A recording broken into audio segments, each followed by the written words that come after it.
इस एपिसोड के स्टार्टिंग में एक बूढ़ा इंसान अपना नाम बताता है रहीन बाग जामिल और बताता है कि वो रीन हार्ट का फादर है और रीन हार्ट से पहले वही जामिल का ड्यूक हुआ करता था। फिर एक लेडी बताती है कि वो रीन हार्ट की वाइफ है एलिस जामिल और रियोमा को थैंक्स करती है उसके हस्बैंड और उसके दोस्तों की हेल्प करने के लिए। रीन हार्ट अपनी बेटी को इंट्रोड्यूस करता है। रीन हार्ट की बेटी अपना नाम बताती है एलियारा जामिल और रियोमा से उसके बारे में पूछती है। रियोमा कहता है मेरा नाम रियोमा ताकाबयाशी है। मिलके अच्छा लगा पर माफ करना मैं अच्छे से आप सभी का स्वागत नहीं कर पाया। तभी रीन हार्ट के फादर हंसते हैं और कहते हैं इसकी कोई जरूरत नहीं, ये उनकी गलती है क्योंकि वो बिगर बताए वहां आ गए। वो बताते हैं कि उन्होंने सुना है कि रियोमा ने कई स्लाइम्स को टेम किया है पर उन्होंने ये नहीं सोचा था कि स्लाइम्स इतने सारे होंगे। फिर रीन हार्ट कहता है कि क्या ये उसे ही लग रहा है या फिर स्लाइम सही में बढ़ गए हैं। रियोमा बताता है कि पहले के मुकाबले अब ये सब दो में बढ़ गए हैं। एलियारा रियोमा से पूछती है कि ये सब उसके घर में कैसे आते हैं। तभी रियोमा स्लाइम्स को बोलता है कंबाइन और सारे स्लाइम्स मिलके एक बड़ा सा स्लाइम बनाते हैं। आगे रियोमा बताता है कि 100 स्लाइम्स आपस में मिल सकते हैं अगर वो एक ही टाइप के हैं और ये छोटे भी हो सकते हैं। इस तरह से स्पेस और फूड दोनों की बचत हो जाती है। ये देख के सब हैरान हो जाते हैं। रीनार्ड की वाइफ कहती है अगर उसने इतने बड़े स्लाइम को टेम कर लिया है तो वो दुनिया का पहला इंसान है जिसने ये किया। रियोमा समझाता है कि ऐसा लगता है कि उनके पास सिर्फ एक कोर है पर असल में इनके पास 100 कोर है जो आपस में जुड़ी हुई है। 100 स्लाइम्स को एक साथ टेम करना काफी मुश्किल है, इसलिए उसने 100 अलग अलग स्लाइम्स को टेम किया और फिर उन्हें मिला दिया।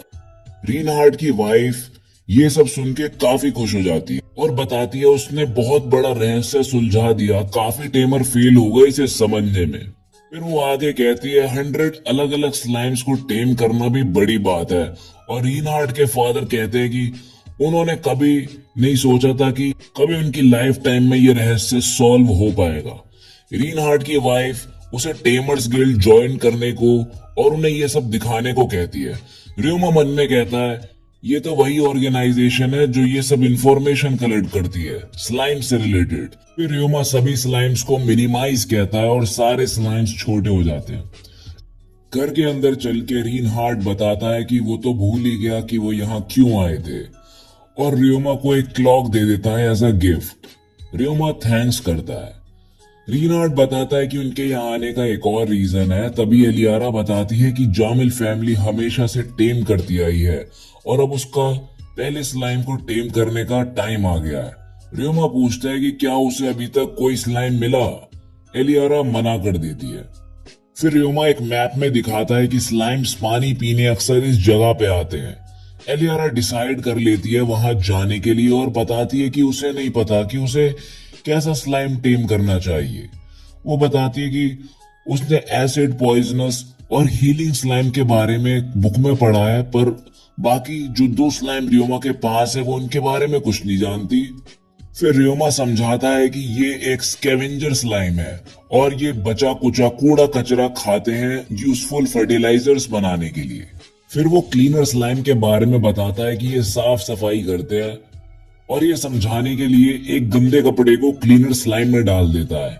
स्लाइम उसे बिल्कुल चमका देता है। रियोमा समझाता है कि सफाई करना गंदगी खाने के बराबर है स्लाइम्स के लिए और वो अपना हाथ डाल देता है स्लाइम में।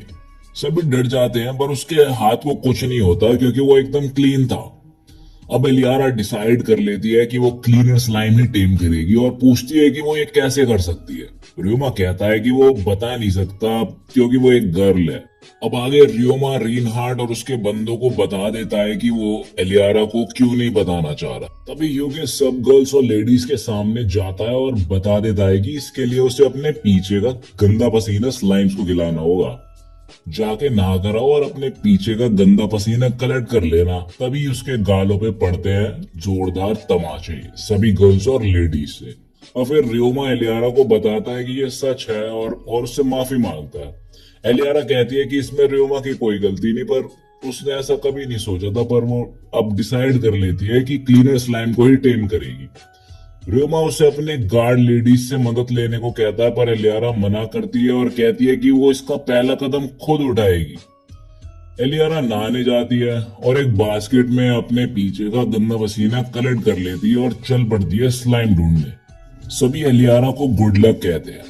अब शाम को एलियारा आती है एक स्लाइम के साथ, सभी उसे कॉन्ग्रेट्स करते हैं। रियोमा याद करता है कि कैसे उसे अपना पहला स्लाइम मिला था और वो उसके लिए काफी कीमती था और उसने स्लाइम का नाम ताबूची कुन रखा। वो बताता है कि उसने ये नाम अपने एक दोस्त के नाम पे रखा है जिसका साथ वो काम करता था। अब तभी रिनहार्ट की वाइफ पूछती है कि क्या वो यहाँ ऐसे अकेले ही रहेगा। रियोमा कहता है कि उसने ये डिसाइड नहीं किया, पर एक जगह रहना और ना रहना इसके अपने अपने फायदे हैं। रिनहार्ट के फादर बताते हैं कि वो एक टाउन गेमुल के लिए ट्रेवल कर रहे हैं, वहां पे वो कुछ दिनों के लिए रुकेंगे। वो रियोमा से साथ चलने को पूछते हैं और कहते हैं कि जब भी उसका मन हो वो वापस आ सकता है।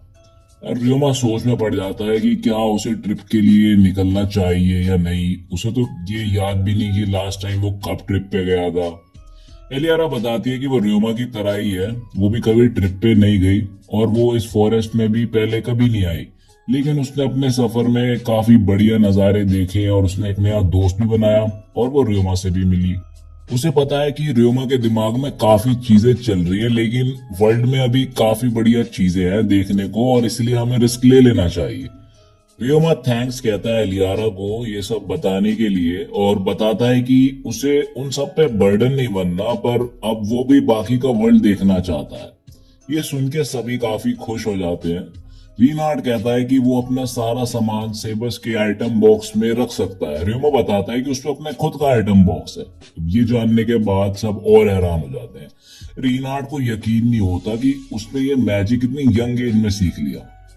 तभी रिनहार्ट की वाइफ एलिस रियोमा से कहती है कि अगर कभी भी कुछ नया सीखना हो मैजिक से रिलेटेड या कोई क्वेश्चन करना हो तो वो पूछ सकता है।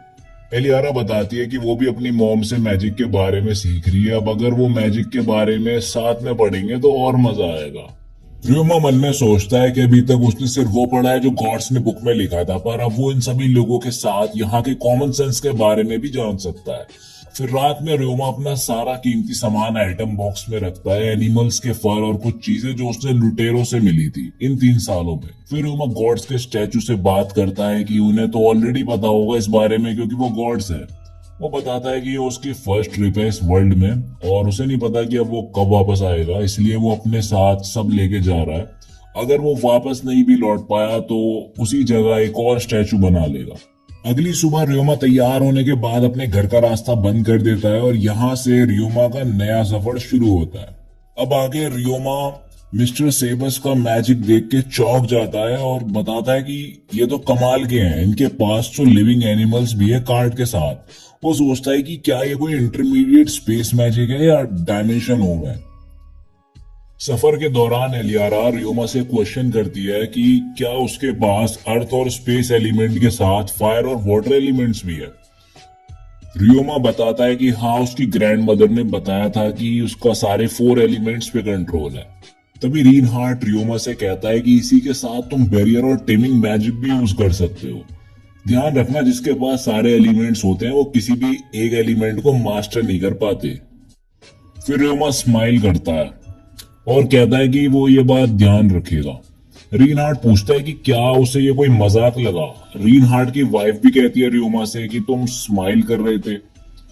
रियोमा बताता है कि उसे याद आ गया कैसे यही सेम बात उसकी ग्रैंड मदर ने उसे बोली थी। वो बताता है कि ये तब की बात है जब वो हीलिंग मैजिक और एल्केमी ट्राई कर रहा था। रिनहार्ट के फादर बोलते हैं कि एल्केमी, इसमें तो आजकल किसी का इंटरेस्ट नहीं है, इसे प्रैक्टिस करना काफी अनकॉमन हो गया है।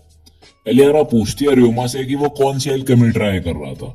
रियोमा कहता है ज्यादा कुछ नहीं, मिनरल पॉइजन को रॉक सॉल्ट से निकालना जिससे कि वो खाने लायक बन सके। रिनहार्ट कहता है ये तो सही में कमाल की बात है। आगे रियोमा बताता है कि उन्होंने अगले कई दिनों तक सफर किया और रात को रेस्ट किया टेंट में और ये काफी कंफर्टेबल सफर रहा। अगले दिन सफर के समय जोरदार बारिश हो रही होती है। रिनहार्ट के फादर बोलते हैं कि आमतौर पर इस समय कभी इतनी बारिश होती नहीं है। तभी कांट में झटके के कारण एलियारा रियोमा की बाहों में गिर जाती है। रिनहार्ट बाहर जाके देखता है कि लैंडस्लाइड की वजह से रास्ता बंद हो गया है और कैमल से पूछता है कि क्या यहाँ से निकलने का कोई और रास्ता नहीं है। कैमल बताता है कि उसमें काफी समय लग जाएगा और उनमें 3 दिन एक्स्ट्रा लग जाएंगे। तभी कुछ बंदे बताते हैं कि इस जगह लुटेरे भी रहते हैं और वो हमें अटैक भी कर सकते हैं, इसलिए उन्हें जल्दी वहां से निकलना होगा। रीनहार्ड कहता है कि अब शायद उसे अर्थ मैजिक का यूज करना पड़ेगा रास्ता खोलने के लिए। तभी रेमा मन में कुछ सोचता है और बाहर जाता है रीनहार्ड की हेल्प करने, अपना रेनकोट पहनकर, जो कि स्टिकी स्लाइम के स्टिकी फ्लूइड से बना है। रियोमा का रेनकोट देखकर रीनहार्ड के फादर सेबस से कहते हैं कि क्या तुम्हें नहीं लगता हम उस रेनकोट से बिजनेस कर सकते हैं। रीनहार्ड की वाइफ एलिस कहती है ये तो बढ़िया रहेगा। रीनहार्ड के फादर कहते हैं कि जब वो टाउन पहुंचेंगे वो रियोमा को मॉर्गन ट्रेडिंग कंपनी में सर्ज से मिलवाएंगे।